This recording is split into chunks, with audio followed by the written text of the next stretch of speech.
परमेश्वर की प्रिय संतान, आज हम दोनों इस वीडियो में एक विषय को लेकर आए हैं और वो है पति और पत्नी का जिम्मेवारी और उनकी रिस्पॉन्सिबिलिटी, जिसको इंग्लिश में कहते हैं। तो पहले विवाह के बारे में हम देखना चाहेंगे। ये शादी का संबंध जो है, विवाह नर और नारी के बीच परमेश्वर के द्वारा स्थापित एक पवित्र जीवन भर का संबंध है जो एक दूसरे को प्रेम से जोड़ करके रखता है। और इसलिए परमेश्वर का वचन कहता, आदम का अकेला रहना ठीक नहीं है, मैं उसके लिए एक सहायक बनाऊंगा और वो उसकी पत्नी होगी। फिर परमेश्वर का वचन ये कहता है, दोनों मिलकर एक साथ रहेंगे और वो सब एक तन होंगे। फिर परमेश्वर का वचन हमको ये बताना चाहता है कि जिसे परमेश्वर ने जोड़ा उसे कोई मनुष्य अलग ना कर सके।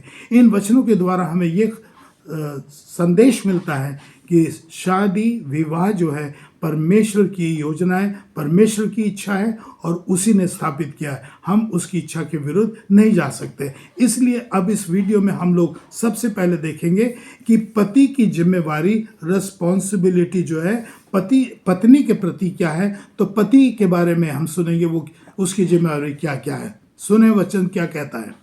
हे पतियों, अपनी अपनी पत्नी से प्रेम रखो। देखिए, शादी विवाह एक जीवन भर का प्रेम का बंधन है। तो परमेश्वर ये चाहता है कि हम पति जो है अपनी पत्नी से प्रेम करें और ये बहुत बड़ी जिम्मेवारी पति को दी गई है पत्नी के प्रति। और फिर सुनिए परमेश्वर का वचन क्या कहता है। हे पतियों, तुम भी बुद्धिमानी से पत्नियों के साथ जीवन निर्वाह करो और स्त्री को निर्बल पात्र जानकर उसका आदर करो। बहुत अच्छा वचन है ये। परमेश्वर की ये आज्ञा है कि पतियों, आप सबको, हम सबको अपनी पत्नी का ध्यान रखना है, उनका आदर करना है, उनसे प्रेम करना है। उनको कभी भी हम लोग निर्बल समझ करके या कमज़ोर समझ करके नहीं, मगर उनको हमें प्रेम करना है। ये परमेश्वर का वचन कहता है।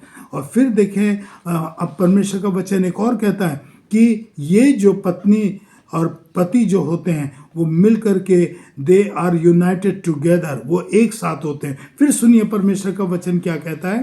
हे पतियों, अपनी अपनी पत्नियों से प्रेम करो और उनसे कठोरता ना करो। देखिए, हम लोग कभी कभी ये सोचते हैं कि पत्नी जो होती है क्या है, वो एक नौकरानी की तरह या गुलाम की तरह, या उसको हम लोग समझते हैं कि वो सिर्फ घर के काम के लिए। ठीक है, वो घर का काम ज़रूर करेगी, लेकिन उसको एक नौकरानी के रूप में नहीं। वहाँ परमेश्वर का वचन कहता है कि उसे कठोर मत रहो, उसे हमें ऑर्डर दे करके काम नहीं, प्रेम से हमें अपने स्त्री के साथ रहना और उनसे कठोर शब्दों में नहीं बोलना, उन्हें आज्ञा नहीं देना, उनके साथ प्यार मोहब्बत से बर्ताव करना चाहिए। Don't use the hard words, और उनके साथ कठोरता के साथ रफली नॉट टू बिहेव, उनके साथ रफली बिहेव नहीं करना। ये परमेश्वर का वचन कहता है। एक और सुनिए कि परमेश्वर का वचन क्या कहता है। तुम में से हर कोई अपनी पत्नी से विश्वासघात ना करे। बहुत बड़ी चीज़ है ये, याद रखिए।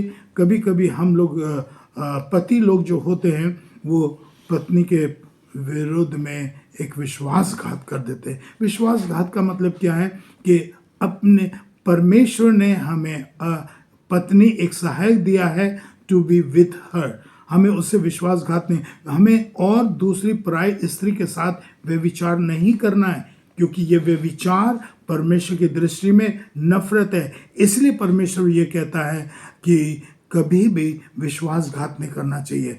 हमको बहुत सावधान रहना है, क्योंकि परमेश्वर की दृष्टि में खराब है। हमें कभी भी अपने पत्नी के प्रति विश्वासघात नहीं करना चाहिए।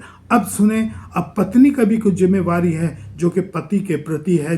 Responsibility, there are certain responsibility women have got towards her husband. और वो क्या क्या है, देखिए परमेश्वर का वचन क्या कहता है। हे पत्नियों, अपने अपने पति से ऐसे अधीन रहो जैसे प्रभु के। हाँ, अधीन रहने का मतलब ये नहीं कि गुलाम की तरह, लेकिन उसका मतलब ये है कि बी सबमिसिव, मिलकर के म्यूचुअल अंडरस्टैंडिंग के साथ बातचीत करें। कुछ ऐसी नारियां होती हैं जो कि बहुत अकड़ करके और वो अपने हस्बैंड का कहना नहीं मानती, अपने मन मर्जी के काम करते हैं। तो परमेश्वर कहता है नहीं, अब सबमिट या उनके अधीन रहने का मतलब यह है कि गुलामी नहीं, लेकिन इतना घमंड में हमें नारियों को अपने पति के प्रति नहीं होना चाहिए। और एक वचन सुनिए, क्या कहता है परमेश्वर का वचन? पत्नी भी अपने पति का भय माने। भय माने हमें यह सिखाया जा रहा है कि कोई पति अपना ऐसा कोई भयंकर या किसी तरह का डरावना नहीं है, लेकिन यह है कि हमको उनका आदर और सत्कार करना चाहिए। आगे पढ़े हम लोग, क्या कहते हैं परमेश्वर का वचन? यदि वो कुछ सीखना चाहें तो घर में अपने पति से पूछे।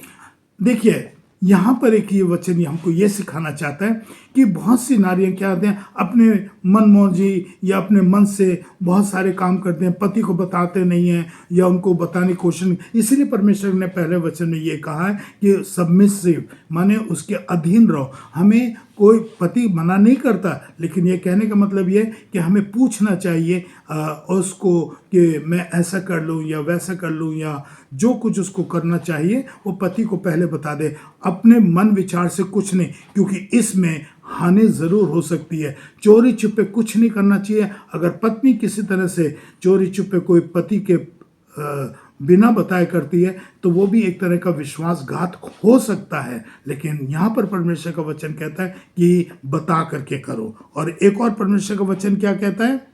वो अपने जीवन के सारे दिनों में उससे बुरा नहीं वरन भला व्यवहार करे। हाँ,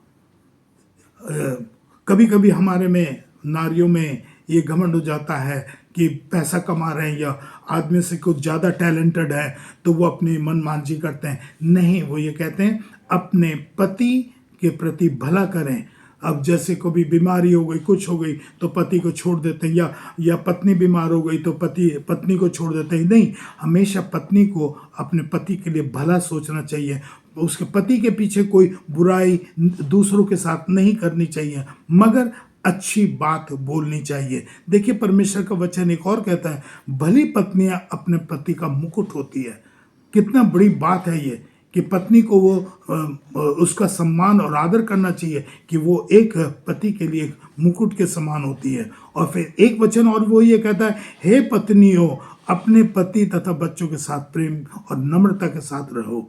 घमंड की भावना नहीं होनी चाहिए। बच्चों की देखभाल करनी चाहिए, घर की देखभाल करनी चाहिए, पति की देखभाल करनी चाहिए। मैं ये नहीं कहता कि वो नौकरानी के रूप में, उसी तरह पति को भी अपने पत्नी के साथ और अपने बच्चों के साथ मिलकर करना चाहिए। क्योंकि इसलिए विवाह क्या चीज़ है? पति और पत्नी का एक बैलगाड़ी के पहिए के समान है। अगर एक पहिया बैलगाड़ी का निकल जाए या गिर जाए या टूट जाए तो वह बैलगाड़ी रुक जाती है। इसीलिए ये शादी विवाह दो पहिए हैं एक बैलगाड़ी के, इसलिए दोनों को एक साथ चलना है। इसलिए कहा जाता है the family begins in A commitment of love. हमें एक दूसरे से प्रेम करें और एक साथ चलें, तो ये शादी का जीवन जिम्मेवारी जो हमें दी गई है परमेश्वर की ओर से, हम उसको निभा सकेंगे।